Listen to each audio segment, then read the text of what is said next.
আসসালামু আলাইকুম। যারা বলছেন যে বাংলাদেশে শেখ হাসিনা আসতেছে এবং শেখ হাসিনা বীরের বেশে বাংলাদেশে ঢুকে পড়বে, আমি তাদের উদ্দেশ্যে একটা নিউজ শোনাতে যাচ্ছি। সেই নিউজটা হলো এই bdnews24.com এর যে নিউজটি, সেই নিউজটি আপনাদেরকে শোনাতে যাচ্ছি। বাংলাদেশের ক্ষমতাচ্যুত প্রধানমন্ত্রী শেখ হাসিনা যতদিন চান ততদিন তাকে ভারতে থাকার সুযোগ করে দেওয়া উচিত বলে মনে করেন দেশটির সাবেক কূটনীতিক কংগ্রেস নেতা মণিশঙ্কর আয়ার। দর্শক, এখন তো ক্ষমতায় রয়েছে ভারতের বিজেপি, আপনারা সবাই জানেন। কংগ্রেস নেতা, সাবেক কূটনীতিক কংগ্রেস নেতা বলেছেন শেখ হাসিনার যতদিন মন চায় ততদিন ভারতে রেখে দেওয়া উচিত।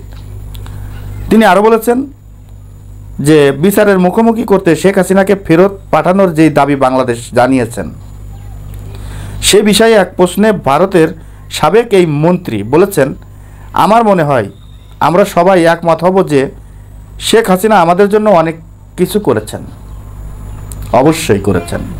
তিনি যেই কথাটি বলেছেন, সে অবশ্যই কংগ্রেস নেতা হলেও সে যেই কথাটি বলেছেন এটা সত্য কথা বলেছেন। শেখ হাসিনা ভারতের জন্য এই বাংলাদেশ যদি সম্পূর্ণরূপে যদি দিয়েও দেওয়া লাগতো, তাও সে দিয়ে দিতে রাজি ছিল, কিন্তু তাকে ক্ষমতায় টিকিয়ে রাখতে হবে।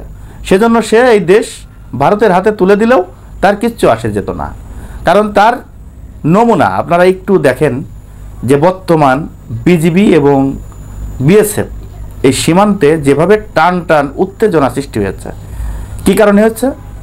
বিএসএফ আগে যা মনে চাইতো সীমান্তে ঠিক তাই করতে পারতো, এখন এই বিএসএফ কোনো কিছু করতে পারছে না।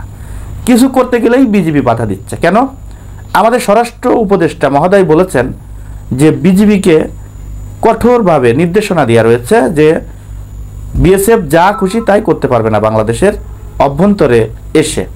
অতএব বিএসএফ যদি কোনো কাঁটাতারের বেড়া বলেন, যাই কিছু বলেন, সীমান্তে কোনো কিছু করতে গেলে বিজিবির সাথে অনুমতি নিয়ে করা লাগবে। বিজিবি যদি অনুমতি দেয় তাহলে করতে পারবে, না দিলে করতে পারবে না। এই জন্যই প্রত্যেকটা সীমান্তে দেখবেন এখন এই বাধা সৃষ্টি হচ্ছে, টান উত্তেজনা, কোন সময় যেন যুদ্ধ লেগে যায়, এরকম একটা অবস্থা।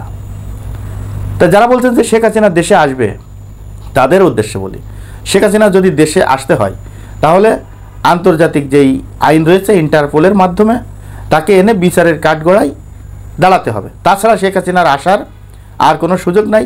অন্য কোনোভাবে আপনারা যত চিন্তা করেন আর যত চেষ্টা করেন না কেন, আর যত চিন্তাভাবনা করছেন, এগুলো সব হচ্ছে ভুয়া কথা, বাজে কথা। এটা কখনোই সম্ভব হবে না যে শেখ হাসিনা আবার দেশে আসবে, নেতাকর্মী জড়ো হবে, আন্দোলন করবে, তারা ক্ষমতায় যাবে, তারা পুলিশ প্রশাসন হাতে নেবে, এই সেই অনেক চিন্তাভাবনা যারা করছেন তারা বুকার স্বর্গে বাস করছেন। তা অতএব শেখ হাসিনা যদি বাংলাদেশে আসে, বাংলাদেশে শেখ হাসিনা আসবে না, কারণ তার ভয় আছে। সে এমনই একজন ব্যক্তি যে বাংলাদেশের মানুষ সব যদি মরেও যায় তা সে বাঁচার জন্য যা খুশি তাই করতে পারে। অতএব সে বাংলাদেশে ঢুকবে না, ইচ্ছাকৃতভাবে ঢুকবে না, যে তার বাঁচার প্রয়োজন আছে।